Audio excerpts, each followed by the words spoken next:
Everybody and their grandmother has made a video about the new Iron Maiden album, so I figured I would jump in the ring and give you my thoughts on Senjutsu, okay? Now, this is their 17th studio album with a running time of close to 82 minutes. Produced again by Mr. Kevin Shirley. I'm gonna keep this review brief, okay? I'm just gonna go through the songs real quickly and tell you my thoughts. And let's start with track number 1, which is one of my favorites, the title track, Senjutsu. Written by Adrian Smith and Steve Harris. Love the tribal drums in the beginning. Hats off to Nico McBrain on this album. His drumming is just phenomenal. Love the heavy guitar riff. I'm going to use a term, Sabbathian. I love it. I get a Sabbathian vibe from the guitars. And Bruce's voice is very strong in this song. Not in all the songs, but in Senjutsu, it's strong. All right, Nang and Gang. Then we move into track 2, Stratego. Okay, this is written by Yannick Gers and Steve Harris. We just had a motorcycle go by. Up tempo. Wish there were a couple more songs like this. It's kind of in and out in about 5 minutes. The guitar follows Bruce's voice during the verse, which I really like.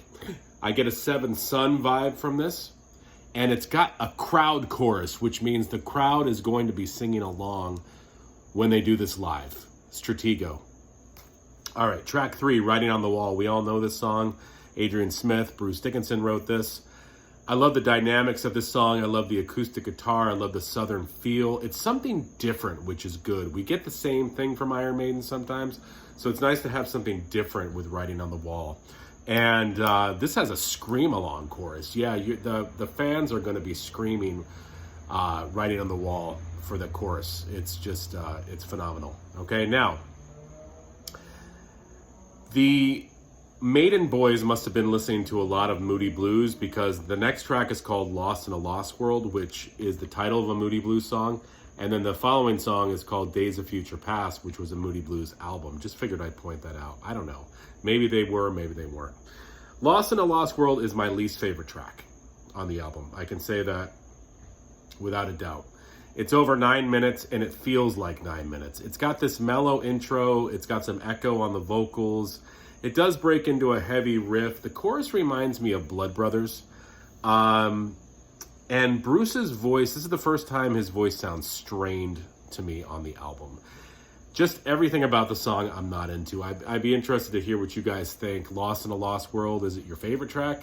For me, it's my least favorite track. And then we move into Days of Future Past. Adrian Smith, Bruce Dickinson.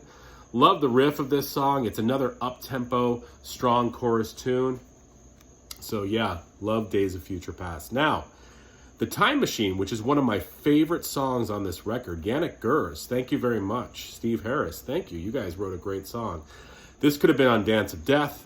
I love Bruce's storytelling vocals in the beginning, the melody of the verse, the melody of the chorus. It's got this galloping section to it. And then it's got this real heavy section where there's like these otherworldly guitars that come in.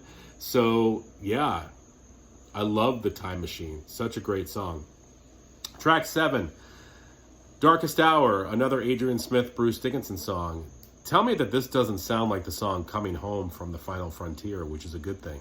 It's the ballad of the album. Strong. It's got a lighter chorus, which means you're going to hold up your lighter during this chorus. So, yeah, these are terms that I've come up with. And you should be pretty impressed with my terminology. A lighter chorus, lighter, crowd chorus, and screaming chorus.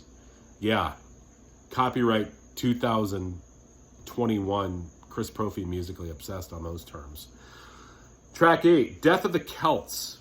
Well, before I get into this, track 8, 9, and 10 are all Harris originals. They all clock in for a total of 34 minutes, but it doesn't feel like 34 minutes to me. I really like these last 3 songs. I know a lot of people have talked about how they're too long.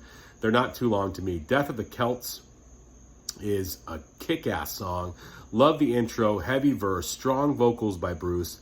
It's got this midsection where it's this change of rhythm and a change of feeling, and it's got this really cool bass solo that has this melody that's an earworm, and I just love Death of the Celts. It's over 10 minutes. It doesn't feel like it, though.